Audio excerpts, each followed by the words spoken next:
Hey guys, Mr. Itzeri here, and today we're doing a review of the 1 to 144 scale high grade Universal Century Crossbone Gundam.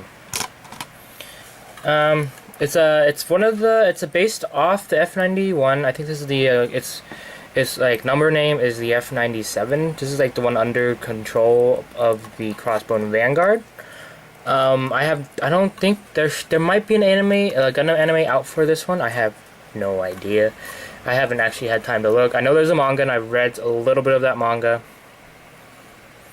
But I really like this Crossbone Gundam design because it looks very pirate-esque and it just looks very, very unique. But like at the same time still a Gundam that we kind of like we all know and love. So yeah. So as for colors, he comes with this navy blue, similar to how like Jesta here. I just finished the review for this guy, so he has like this navy blue, almost like the Jestas, but not exactly the same. He has this yellow for the V-fin and this part here, and the little vents on the knee guard. It has white, obviously, red pieces, and gray for the joints. And that's actually pretty much it. As for stickers, a lot of this stuff on him is stickers. So like these little thrusters here are stickers. Those little, I guess those are his, yeah, those are his beam sabers. Those are stickers. I don't really know why, but yes. The little Crossbone Vanguard's insignia here is a sticker. This actually crossbone thing here is not a sticker. That's an actual piece of plastic, which was very terrifying to put on. This navy blue piece here on both knees are stickers. All the yellow on the backpack here, let's take it off, are stickers, and they are actually coming off. So I may take them all off and just paint that on. And his eyes obviously are stickers. There's no back camera. And that is actually pretty much it for stickers. So let me lose his accessories and we'll get started with articulation. Okay, so for articulation on the Crossbone Gundam itself, his head goes up and down, forwards and back, and can rotate 360. His arm can go up like so, and his shoulder here is on a ball joint at the torso, so it can rotate like so and go forwards and back. Anything a ball joint would do. Arm can rotate below the shoulder, but it does come unpegged, so I would be careful of that. His arm is on a double joint, so it can bend that far. Hand is on a ball joint, so it can rotate up and down, side to side, diagonal, and all that stuff. This is, I think, this is actually a very, very delicate joint right here, and it's a very thin piece of plastic, so this can actually is on a hinge, so it goes forward, and you'll see that why it does that later. Torso here is on a ball joint at the waist, and as well as actually in the torso it goes rotate 360, and then it can also rotate at this short right here, and it can go forwards and back. Legs can go up not that far, so it goes up that far, and it goes back that far since the back struts don't move, and out pretty far actually. So he can almost do the splits like the 00 Gundam. It can bend at the knee that far. There's no armor piece here that slides.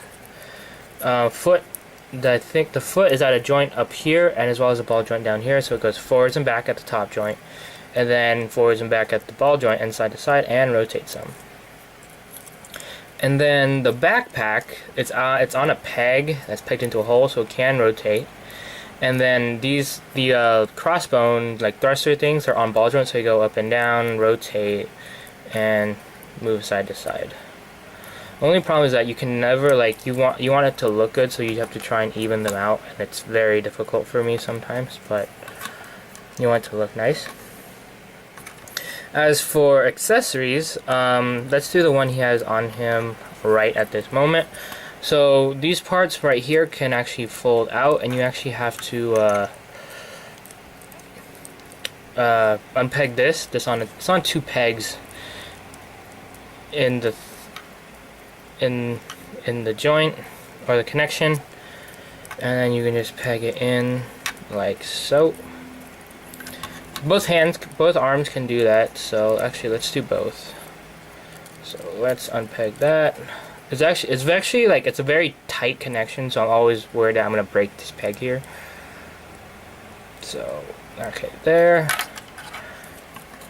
So he can also, like, these are used for 2 different kinds of accessories. One of them you only get one of, and the second one you can actually get one for both hands. So you get 2 of these like beam branders things. I don't remember what they're called exactly, but like you can just punch into like a ship and then like rip it in half or something, or like make an entry point for pirating. So you get one for that, but you actually get 2 of them, so you could put them in both if you want to. So you could do like dual wielding or something. But he also has this shield piece right here that can actually peg in. And this can also be pegged in. These obviously can also be pegged in when they're flat against the arm. So he has a beam shield and one of the beam brander things. So, yep. Alright. Let's put those to the side and get his arms back in order. And then here, I'll show you. Oh, okay. He can also actually have this on his arm like so,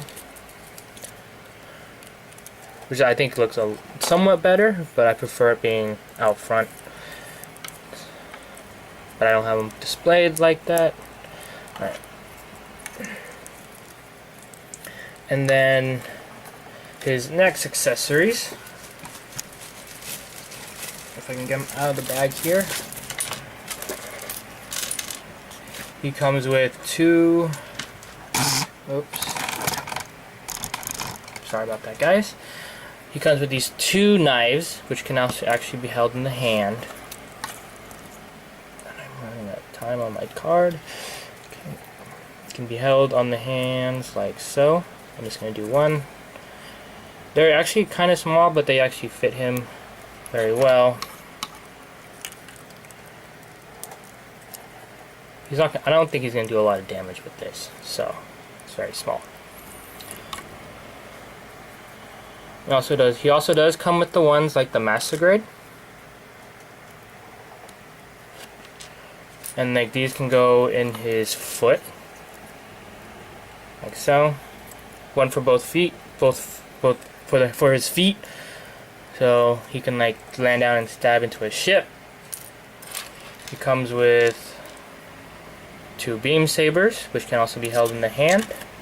And then one of my favorite accessories that he comes with, he's gonna fall. He comes with his flintlock pistol, and he comes with 2 of these special hands that can hold the flintlock pistol more like realistically, like so. So like that, which is also very nice.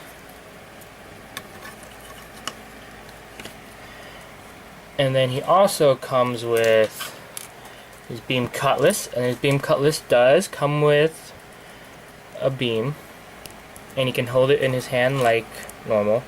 You just slide in. You don't slide. You have to take the hand apart and stick it in. And then these 2 accessories can combine like the Master Grade. And you just fold that down, then fold this little piece up here and peg it in, and he comes with this special hand here.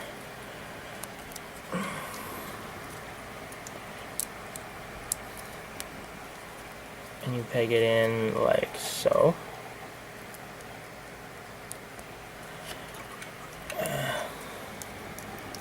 It's a little bit awkward for him to hold it, but he can actually hold it. I don't know why it's like that, and I've been trying to figure out a good pose. Also, both of these accessories can be stored on the side skirts via hole and peg here. And like the final gimmick this kit can do is if you unplug the backpack, you actually get this core booster that comes with the kit, and you can just plug it in there like so, and he has his core fire, which is pretty nice. So little gimmick there.